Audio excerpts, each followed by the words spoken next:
After 3 years of sacrifice, my husband's father, the boss, gave the promotion to his niece who'd only been there 8 weeks. I handed in my resignation with a calm smile. "Congrats to Lily," I said. When my father-in-law read my letter, he lost it. "You can't be serious," he shouted, his face turning red as Arthur's voice boomed across the conference room as he raised his champagne glass. "I'm thrilled to announce our new regional director, my brilliant niece, Lily Monroe." The applause erupted around me, but I couldn't move. My hands stayed frozen in my lap while everyone else clapped enthusiastically. 8 weeks. Lily had been here exactly 8 weeks, and she was getting the position I'd been promised for 3 years. I forced my mouth into what I hoped looked like a smile and brought my hands together in slow, deliberate claps. The sound felt hollow like everything else in that moment. Arthur's eyes met mine briefly across the table, and I saw something flicker there. Guilt, maybe, or defiance. Either way, he looked away quickly. "Amy has been such a wonderful mentor to Lily already," he continued, his voice carrying that patronizing tone I'd grown to despise. "I know she'll continue to support our new director in any way she can." Support. The word tasted bitter in my mouth. 3 years of 60-hour weeks, 3 years of missing family dinners to close deals, 3 years of building this department from 12 employees to 47. And now I was supposed to support someone else stepping into my role. Before we continue, I want to thank you for joining me in sharing these stories that matter. If you believe that loyalty should be valued over family politics in the workplace, please consider subscribing. It's free and helps us reach more women who need to hear this.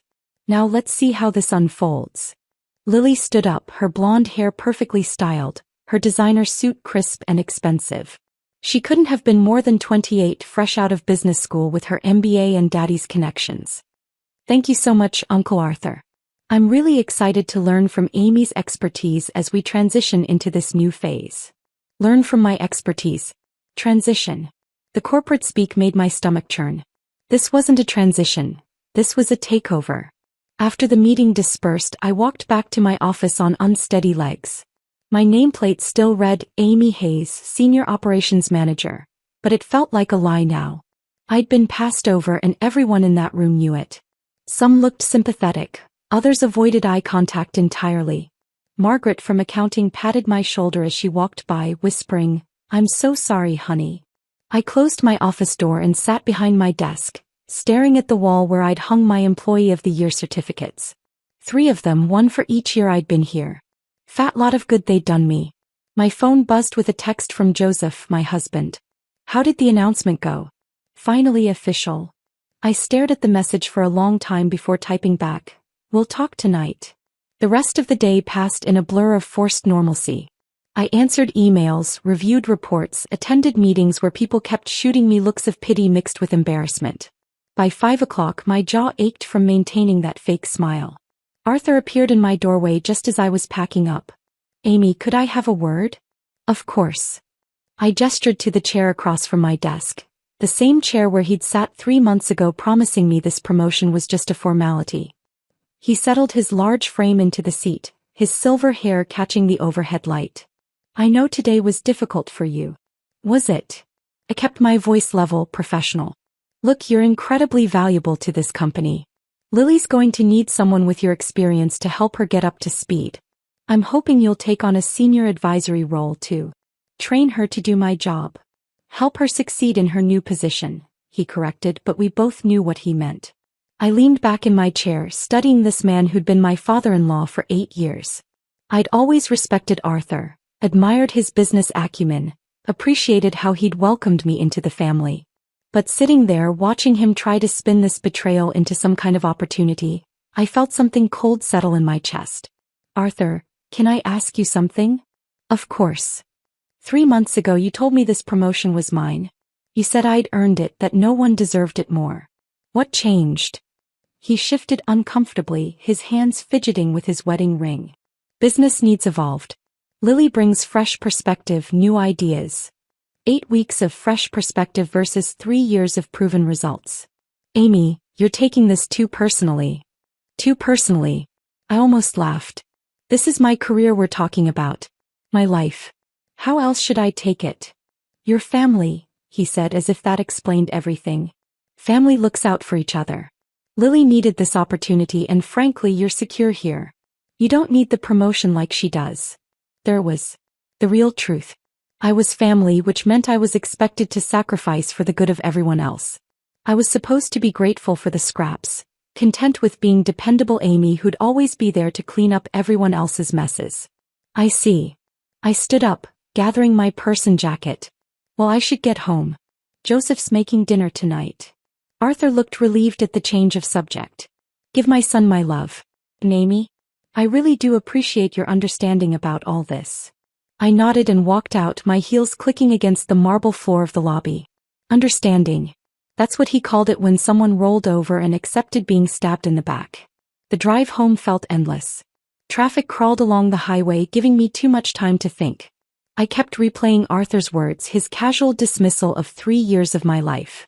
Family looks out for each other, except when it came to looking out for me apparently.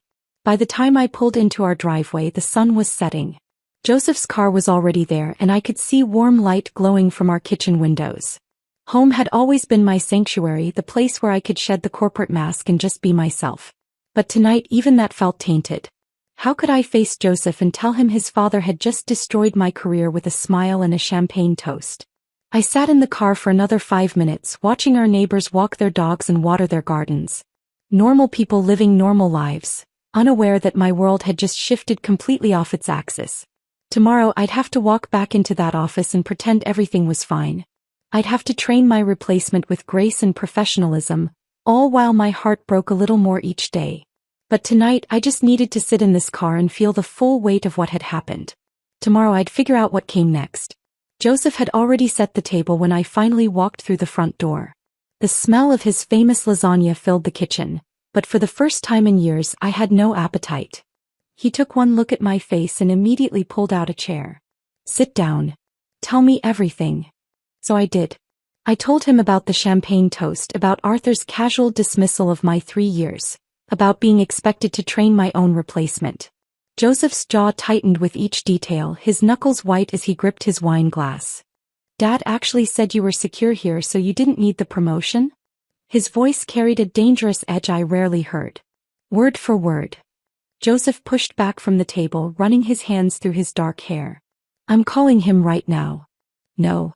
I reached across and grabbed his wrist. This isn't your fight, honey. It's mine. But the damage was done. The conversation I dreaded having was over, and now Joseph was furious at his own father. Another casualty of Arthur's decision. The next morning I walked into the office with a fake smile plastered on my face, ready to begin what Arthur called my mentoring role. Lily bounced into my office at exactly 9 o'clock, armed with a color-coded planner and an enthusiasm that made my teeth ache.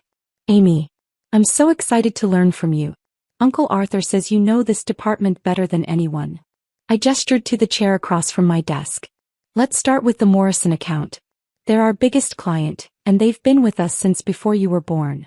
For the next 2 hours, I walked Lily through our client management system, explaining the intricate relationships I'd built, the preferences of each contact, the delicate balance required to keep everyone happy. She scribbled notes frantically, asking questions that revealed just how little she understood about the business. So when Mr. Morrison calls upset about delivery delays, what do? You don't promise anything you can't deliver. You listen, acknowledge his concerns, and give him a realistic timeline with a small buffer built in. But what if he threatens to take his business elsewhere? I paused, studying her perfectly made-up face. She genuinely had no idea what she was dealing with. Lily Morrison Industries represents 30% of our annual revenue. If we lose them because of poor handling, 47 people lose their jobs. Including you. Her pen stopped moving. Oh. By lunch my patience was wearing thin. Everything I'd spent years learning through trial and error, I was now expected to download into someone who'd never even read a quarterly report. But the real breaking point came during what should have been my lunch break. I was heating up leftover soup in the break room when I heard familiar voices coming from Arthur's office next door. The walls in this old building were notoriously thin, and Arthur's booming voice carried easily through the shared wall. The transition is going perfectly, he was saying. Lily's picking everything up quickly. Are you sure Amy's okay with all this? That was Lily's voice, younger and uncertain. I moved closer to the wall, my soup forgotten on the counter. Amy's been dependable, but we need someone with fresh ideas.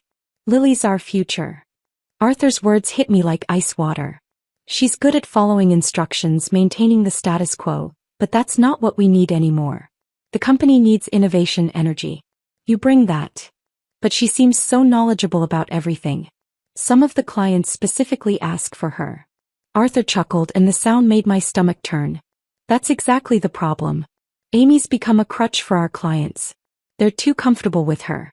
We need to shake things up, get them used to working with someone who'll challenge their thinking instead of just agreeing with everything they say.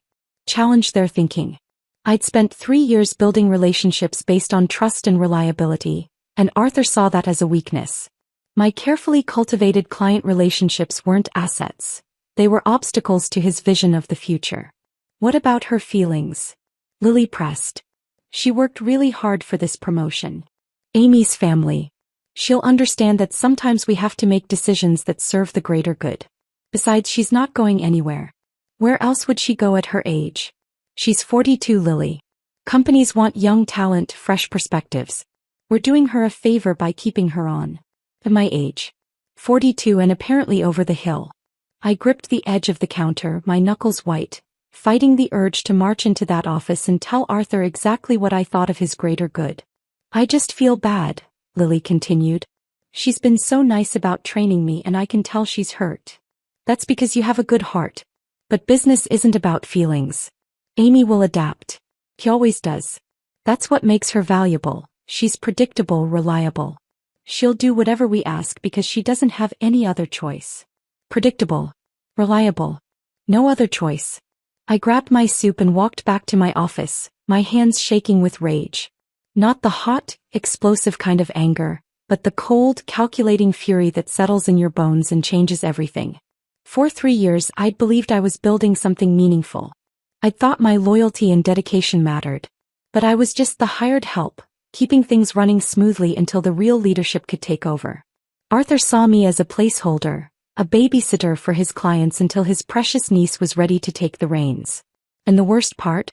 He was right about one thing. I had been predictable.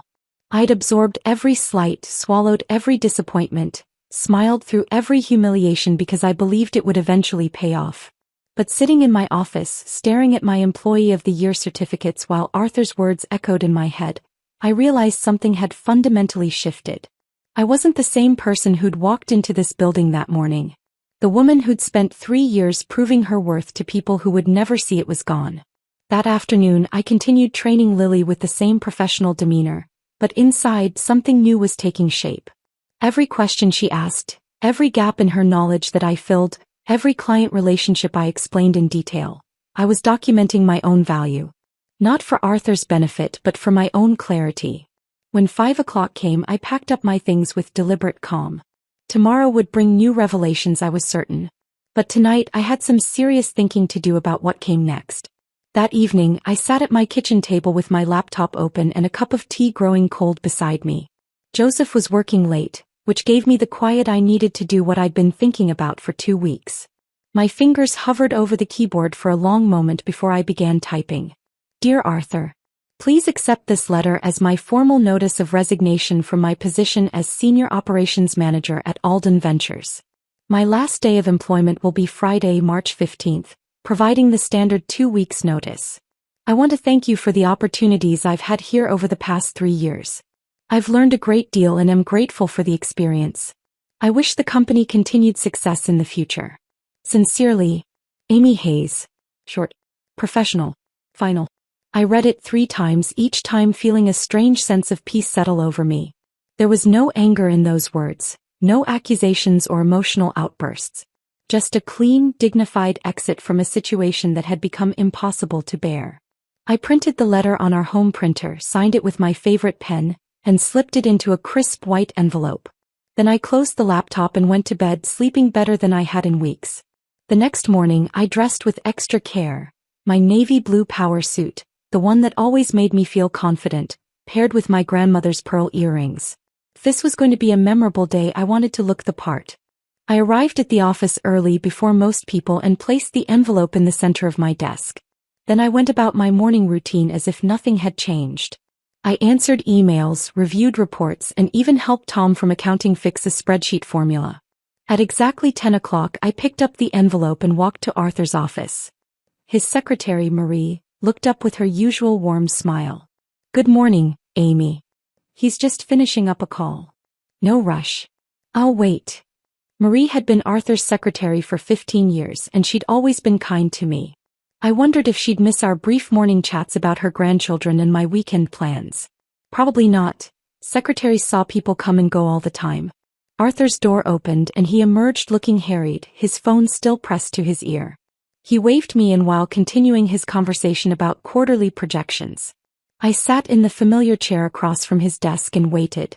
When he finally hung up, he looked at me with barely concealed impatience. "What can I do for you, Amy? I've got back-to-back meetings until 3. I placed the envelope on his desk without a word. He stared at it for a moment, then looked at me with confusion. "What's this?" "Open it." Arthur tore open the envelope with his letter opener, unfolded the paper and read. I watched his expression shift from mild curiosity to shock to something approaching panic. His face went through several color changes, pale then flushed then red. "You can't be serious?" The words exploded out of him as he shot to his feet, the chair rolling backward. "This is a joke, right? Some kind of negotiating tactic." I remained seated, my hands folded calmly in my lap. "I'm completely serious. Amy, we just promoted Lily 2 weeks ago. You can't abandon ship now. She needs your guidance, your expertise. The Morrison account alone. We'll be fine. Lily's very enthusiastic. I'm sure she'll figure it out." Arthur began pacing behind his desk, running his hands through his silver hair. "This is about the promotion, isn't it? Look, I know you're disappointed, but we can discuss other opportunities. Maybe a different title, additional responsibilities." "Arthur, stop." He froze mid-pace. I'd never used that tone with him before. Calm but absolute. "This isn't about the promotion anymore. This is about respect. And the fact that I've realized I don't have any here." "That's not true. You're valued, Amy. Your family." I stood up slowly, smoothing down my skirt. "No, I'm not. Family would have been honest with me about their plans. Family wouldn't have let me train my replacement without telling me that's what I was doing. Family wouldn't have described me as predictable and reliable behind my back while talking about how I have no other options." Arthur's face went white. "You heard that conversation. Every word." The silence stretched between us, heavy with 3 years of unspoken truths. Arthur sank back into his chair, suddenly looking every one of his 63 years. "Amy, please. Let's talk about this rationally. Whatever you heard, you might have misunderstood." I understood perfectly. I moved toward the door, then paused with my hand on the handle. "You were right about one thing, though. I have been predictable. I've spent 3 years making excuses for being overlooked, convinced myself that my loyalty would eventually pay off. But I'm done being predictable. What do you want? More money? A corner office? Name it." I turned back to look at him one last time. "I want to work somewhere that values what I bring to the table. Somewhere that sees potential instead of limitations. Somewhere that doesn't think 42 is too old to have fresh ideas." Arthur opened his mouth to respond, but I was already walking out the door. Marie looked up as I passed her desk, concern written across her face. She'd obviously heard Arthur's raised voice. "Everything okay, honey?" I paused and smiled at her, a real smile this time. "Everything's going to be just fine, Marie. Take care of yourself." Walking back to my office, I felt lighter than I had in months. The decision was made, the words were spoken, and there was no going back. I had 2 weeks to wrap up my projects, document my processes, and transition my responsibilities. 2 weeks to say goodbye to a chapter of my life that had taught me more about myself than I'd ever expected to learn. The phone on my desk was already ringing when I sat down. Word traveled fast in a small office, and I suspected the next 2 weeks were going to be very interesting indeed. But for the first time since that awful day in the conference room, I was looking forward to what came next. The call came on a Tuesday morning while I was reorganizing my home office. I'd been unemployed for exactly 2 weeks, spending my days updating my resume, networking on LinkedIn, and trying to figure out what came next. The phone number wasn't familiar, but something made me answer instead of letting it go to voicemail. "Amy Hayes. This is Rebecca Chin from Horizon Tech. I hope I'm not catching you at a bad time. I nearly dropped my coffee mug. Horizon Tech was one of the fastest-growing companies in the region, known for their innovative approach to logistics and their reputation for promoting from within based on merit alone. Not at all. How can I help you? I'll cut straight to the chase. Your name came up in a conversation with Daniel Morrison yesterday. He spoke very highly of your work at Alden Ventures and suggested we reach out. Daniel Morrison. Of course. The client I'd nurtured for 3 years, whose trust I'd earned through countless late nights and weekend calls. I'd wondered if he'd even notice I was gone. That's very kind of him, I managed. We have an opening for a regional operations director, essentially overseeing 3 departments and managing our largest client accounts. Daniel seems to think you'd be perfect for it. Would you be interested in hearing more? My heart started racing. This wasn't just any job. It was exactly what I should have gotten at Alden Ventures, but bigger. Better. I'd be very interested. Within an hour, I had an email with preliminary details that made my eyes widen. The salary was 30% higher than what I'd been making. The benefits package included stock options. And the title, Regional Operations Director, was what I'd been promised but never received. The interview process moved quickly. Rebecca introduced me to the team leads I'd potentially manage, all of whom seemed genuinely excited about working together.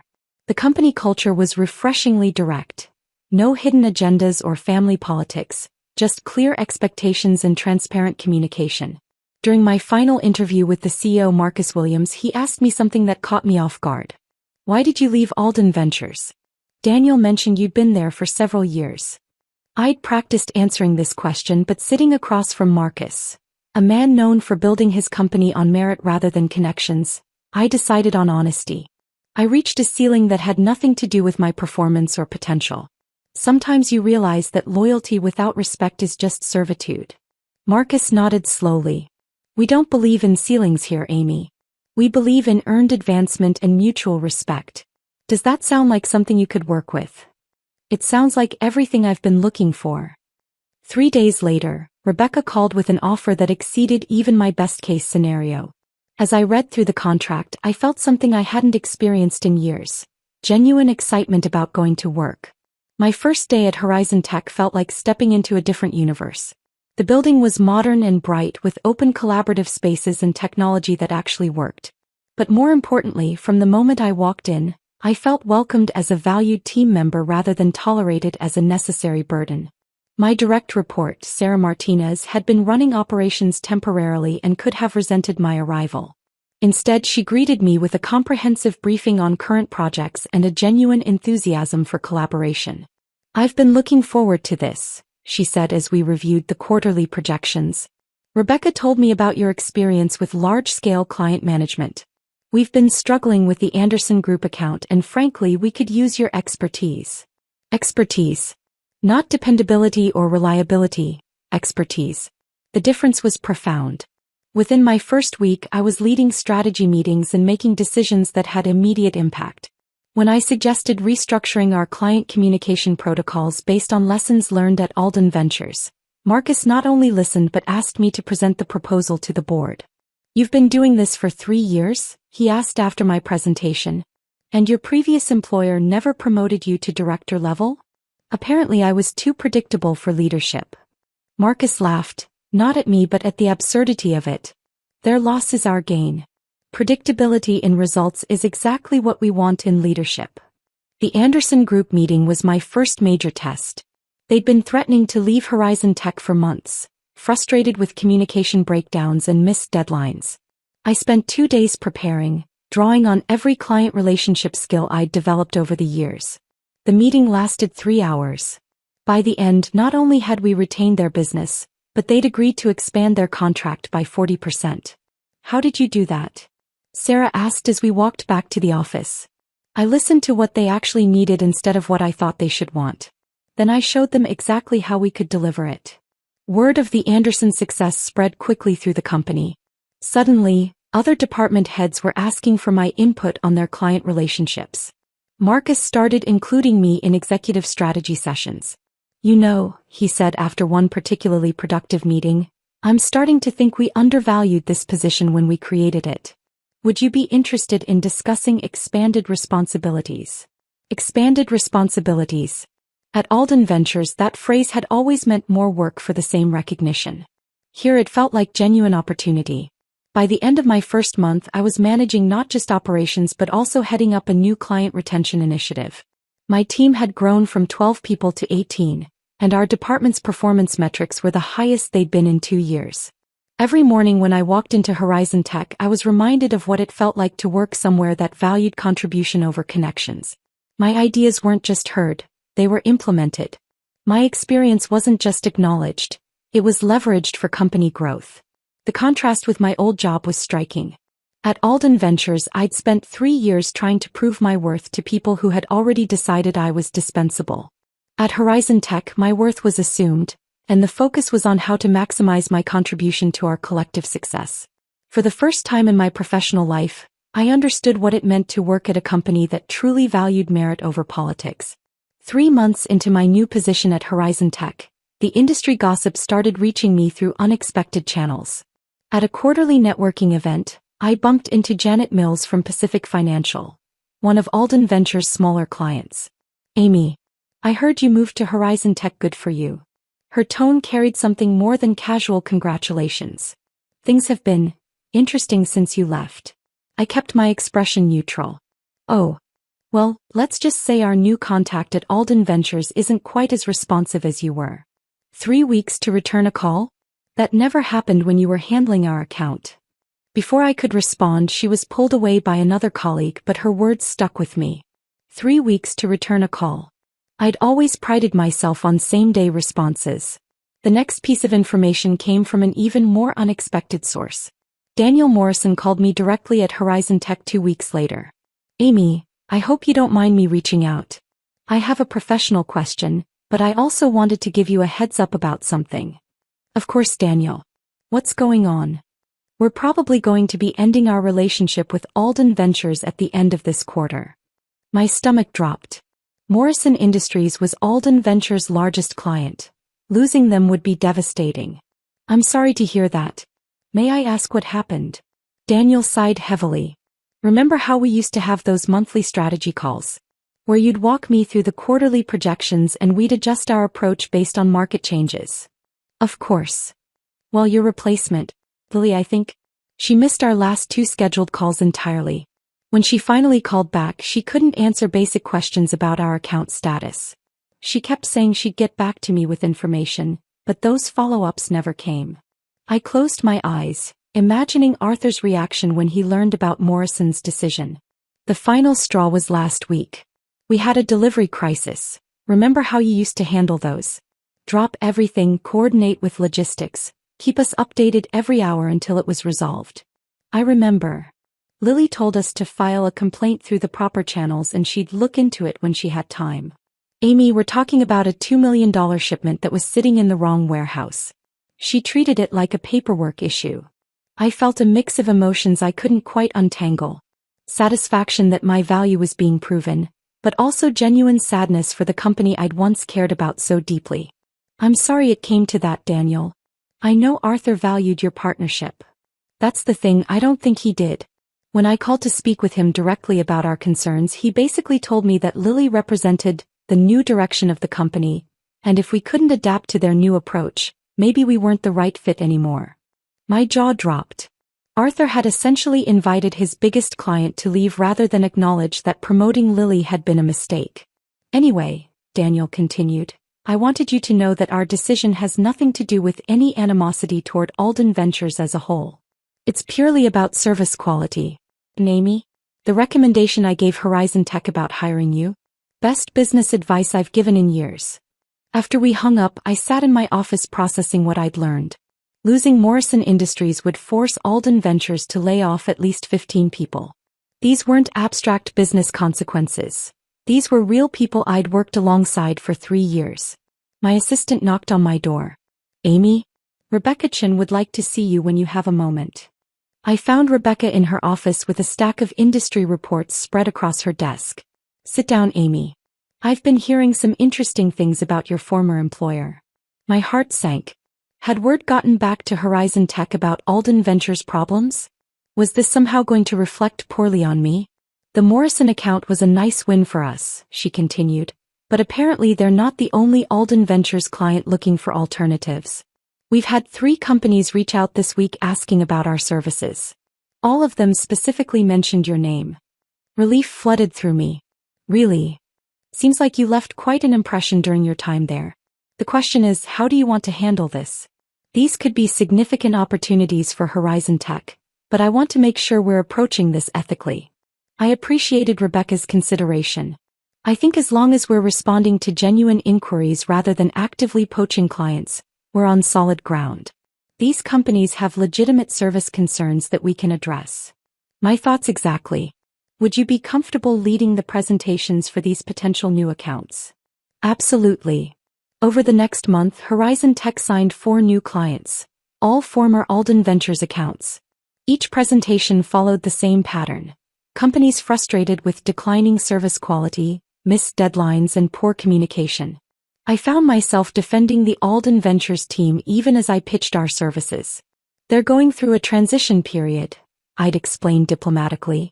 But at Horizon Tech, we can offer you the consistency and reliability you're looking for. The most difficult moment came when Margaret from accounting, my old colleague at Alden Ventures, called me at home one evening. Amy, I hope you don't mind me calling. I got your number from Joseph. Of course not, Margaret. How are you? Honestly, there are rumors about layoffs. The Morrison account is gone, and apparently 3 other major clients have left too. Her voice was shaky. People are saying it's because you left that you took all the client relationships with you. Margaret, that's not. I'm not blaming you, she interrupted. I understand why you left. We all saw how they treated you. But Amy, some of us here have been with the company for years. We have mortgages, kids in college. If Alden Ventures goes under, the weight of unintended consequences settled on my shoulders. I'd wanted Arthur to realize my value, but I'd never wanted good people to suffer for his poor decisions. Are you looking for other opportunities? I asked gently. At my age? Who's going to hire a 58-year-old accountant? I thought about Horizon Tech's expansion plans, about the new positions we'd be creating as we grew.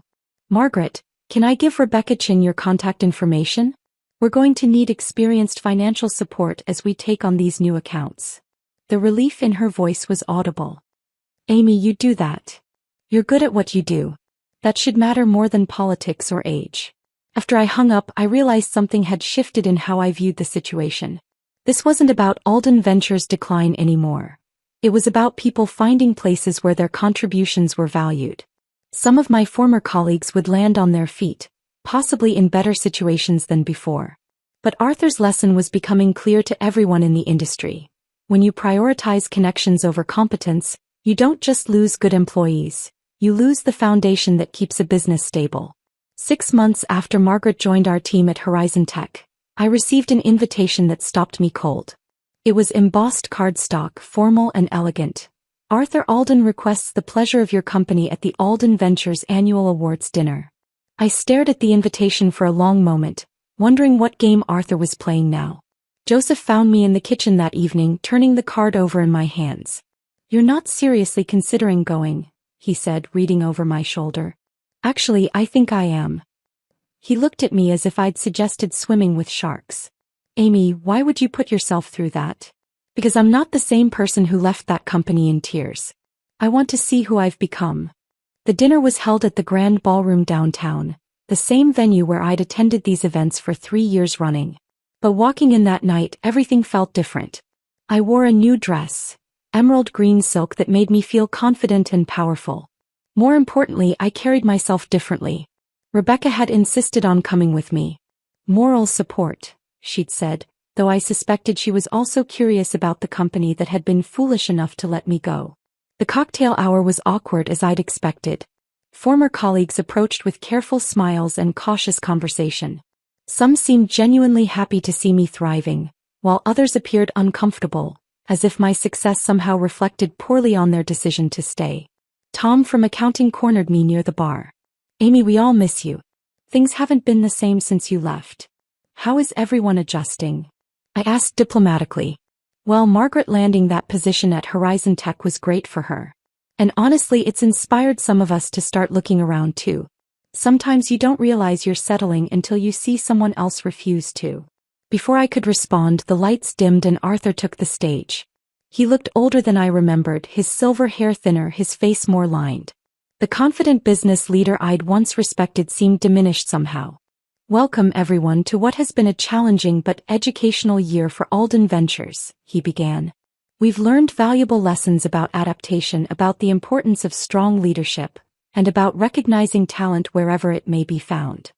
His eyes found mine in the crowd, and for a moment, neither of us looked away. "This year we're honoring employees who've shown exceptional dedication during difficult times. People who stepped up when we needed them most." The awards ceremony proceeded as usual. Recognition for sales achievements, customer service excellence, innovation in problem solving.